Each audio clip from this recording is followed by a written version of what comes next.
Hello everyone, my name is Chris. In today's video I would like to share some tips and tricks that I have learned in my 1000 hours of competing with and against the best players in the world. I'm gonna share secrets and strategies that pro players are using in order to swag on some gold players in ranked, because apparently it's absolutely terrible. I would love to make a script for this video. I would love to give you guys in real life examples, but I'm just too busy playing Path of Exile, so we're gonna cook it in practice range. We will pretend that this is a cash out so I can share some tricks, and then you're gonna be fine. I would like to structure this video by sections, so it's gonna be a lot easier for me to group up information and give you guys everything I wanted, instead of trying to be an ADHD kid like I usually am. So we will start with the most important one. This is gonna be objective play, and it doesn't matter how good you are at the game. If you cannot steal and defend the cash out, you are absolutely terrible at the game. This is not Call of Duty. Go back to, I don't know, like go back to playing DMFFA, right? If you don't want to play around the objective. If you want to play around the objective, there are a few fundamental tips, tricks and principles you have to learn. And the first one is actually a pretty frequently asked question that no one asks, but everyone is curious about. Chris, what is your state on double stacking? What is your state on actually spawn camping vault? What is your state on macro when it comes to money? So fundamental principle number one, if you want to double stack, you only double stack the first cash out, or you double stack if the cash out is staggered. So let's pretend that this is our cash out number one and it's already halfway in, right? And you haven't placed the cash in because you were fighting against other teams. This happened, that happened. This way, double stacking and trying to steal it is going to be a great option. But there is another fundamental principle. If you are double stacking, the best thing you can do is to post up on the high ground, break the floor, and then just shoot players that are playing below and trying to steal. You absolutely don't want to steal. You want to grief everyone, and then, if you have the opportunity, you steal. Because what usually happens is that players are just jumping in like idiots, trying to steal against 5 players that are like doing something, and they just fail miserably, right? So don't be that guy, don't be stupid, right? So you just post up above, you try to shoot people, and if you have the opportunity, you cook. So that's regarding the double stacking. Another problem I see, another common mistake I see when people are placing money or not placing money, right, is when you have 2 minutes left on the clock and there's like, oh, we are winning by 25,000, we got 10,000 and 15,000, so we are actually chill.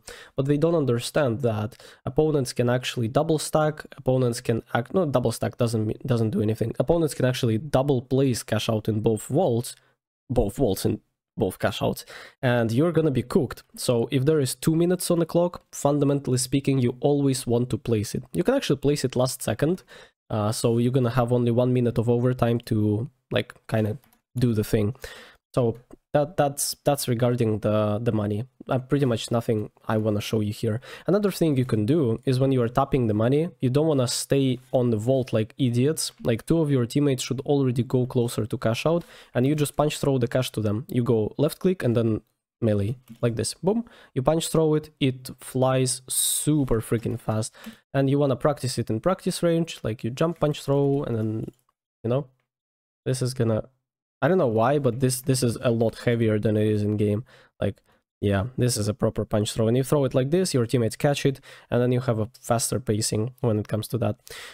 Also, you can hide the vault in the corner with a C4 and then blow people up if they're trying to pick it up. But that's like an advanced tactic and no one is using it nowadays because C4 sucks. All right, so when it comes to cash out, there are a few interesting tips and tricks that I would want to share with you guys, because the difference between you doing them and not doing them is literally the difference between you winning and losing the game, right? So it's going to be especially potent in Seas Horizon, the new map. Let's pretend that this is where is going to be our cash out, right? Let's pretend that this is our cash out, right? So you can actually throw the cash out away by using gas barrel. You do it like this, boom, and then you pick it up and then you throw it like this, and the explosive explosion is gonna make the cash out fly away. You can actually do it with multiple gas barrels, and then if you're That is going bonkers. If your cash out is here, for example, and you have a window, you can actually do it like this. Like you punch. Stop it, bro. I'm trying to record the video once a week. So what I was talking about, you have a window, you wanna throw it, take it, and then throw it again so it blows up, and then like your objective is to throw the cash away into low ground so you can actually cook it up from the high ground, right? Another thing that you can actually do when it comes to objective is you can punch it.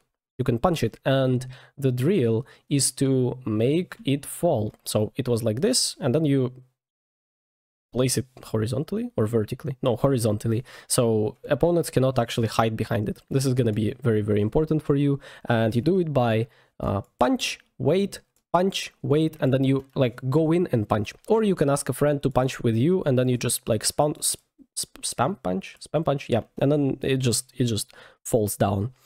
What else is there? I feel like this is everything I would like to give you info on when it comes to objective. Now let's talk shooting, because a lot of players misinterpret that and they're making a lot of mistakes with that.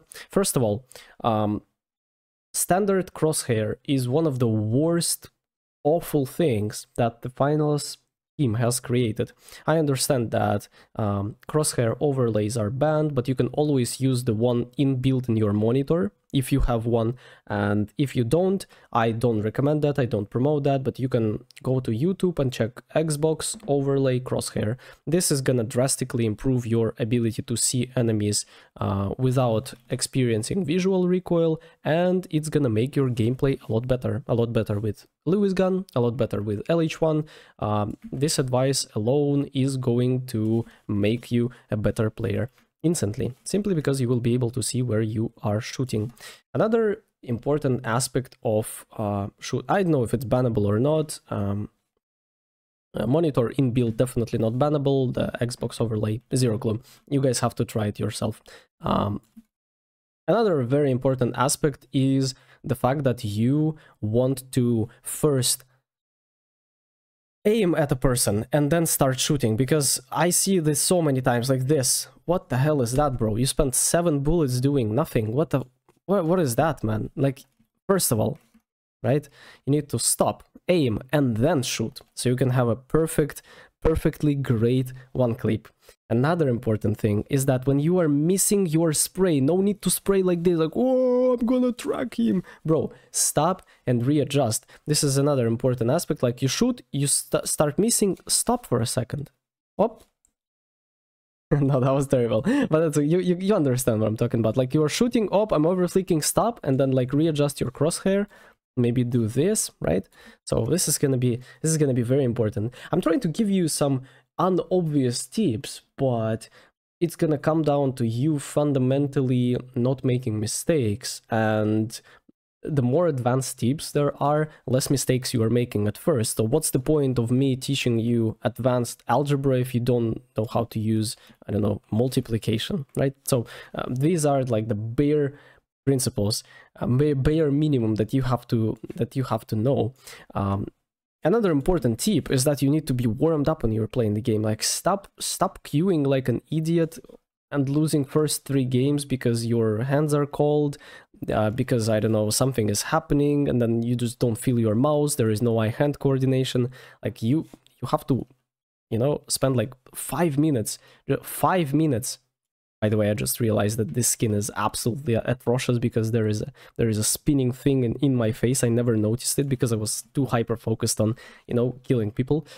But yep, that's gonna be it regarding objective play, regarding shooting, to one of the most important aspects of gameplay. When it comes to movement, like, I don't know, everyone knows this, right? But you can window climb like this, and then you can like do it like this if you want to. You just need to look up, and then you need to jump at the end of the zip line. So this is borderline like newbie type of stuff that will, like, you already have to know that. And if you don't, like, I mean, like, it's kind of an information that is very helpful for not very helpful for stronger players, and not gonna be useful for weaker players. Like, another thing is that you can slide off of the, like, but this is like I'm trying to make it useful, but I just failed. Maybe you guys need that information. Like, you know, it's like it just feels so obvious and natural for me. Like breathing. How can I teach you how to breathe if I've never even noticed how I'm breathing, right? So, oh yeah. Hopefully this was somewhat educational, somewhat useful. After watching this video and implementing these steps, you would actually drastically improve your performance in game, but only if you do everything right. And if you don't, well, just a skill issue. Practice more. See you in the next one. Take care.